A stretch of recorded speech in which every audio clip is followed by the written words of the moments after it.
It was terribly cold and nearly dark on the last evening of the old year, and the snow was falling fast. In the cold and darkness, a poor little girl with bare head and naked feet roamed through the streets. It is true that she had on a pair of slippers when she left home, but they were not of much use. They were very large, so large indeed that they had belonged to her mother, and the poor little creature had lost them in running across the street to avoid two carriages that were rolling along at a terrible rate. One of the slippers she couldn't find, and a boy seized upon the other and ran away with it. So the little girl went on with her naked feet, which were quite red and blue with the cold. In an old apron she carried a number of matches, and had a bundle of them in her hands. No one had bought anything from her the whole day, nor had anyone given her even a penny. Shivering with cold and hunger, she crept along, poor little child. The snowflakes fell on her long fair hair, which hung in curls on her shoulders. Lights were shining from every window, and there was a savoury smell of roast goose, for it was New Year's Eve. Yes, she remembered that. In a corner between two houses, she sank down and huddled herself together. She had drawn her little feet under her, but she couldn't keep off the cold, and she dared not go home, for she had sold no matches and could not take home even a penny of money. Her father would certainly beat her. Besides, it was almost as cold at home as here, for they had only a roof to cover them.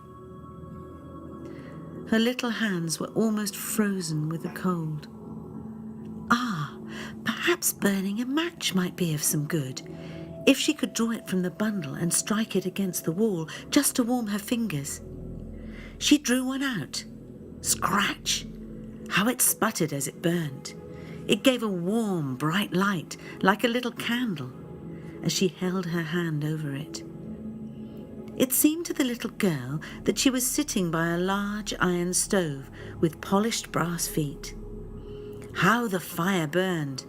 And it seemed so beautifully warm that the child stretched out her feet as if to warm them, when lo, the flame of the match went out. The stove vanished, and she had only the remains of a half-burnt match in her hand. She rubbed another match on the wall. It burst into a flame, and where its light fell upon the wall, it became as transparent as a veil, and she could see into the room.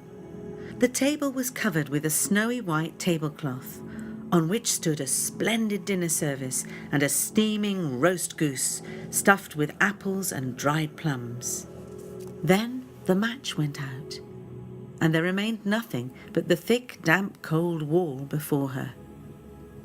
She lighted another match, and then she found herself sitting under a beautiful Christmas tree. Thousands of tapers were burning upon the green branches, and coloured pictures, like those she had seen in the shop windows, looked down upon it all. The little one stretched out her hand toward them, and the match went out. The Christmas lights rose higher and higher until they looked to her like stars in the sky. Then she saw a star fall, leaving behind it a bright streak of fire. "Someone is dying," thought the little girl, for her old grandmother, the only one who had ever loved her and who was now dead, had told her that when a star falls, a soul goes up to God.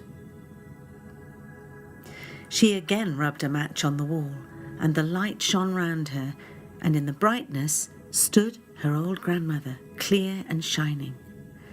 "Grandmother," cried the little one, "oh, take me with you. I know you will go away when the match burns out. You will vanish like the warm stove, the roast goose, and the glorious Christmas tree." And she made haste to light a whole bundle of matches, for she wished to keep her grandmother there. And the matches glowed with a light that was brighter than noonday, and her grandmother had never appeared so beautiful.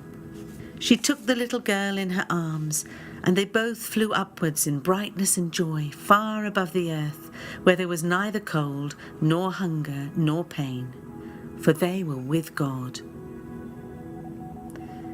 The New Year's sun rose and shone upon the little girl. She still sat in the stiffness of death, holding the matches in her hand, one bundle of which was burnt. "She tried to warm herself," said someone. No one imagined what beautiful things she had seen, nor into what glory she had entered with her grandmother on that New Year's Day.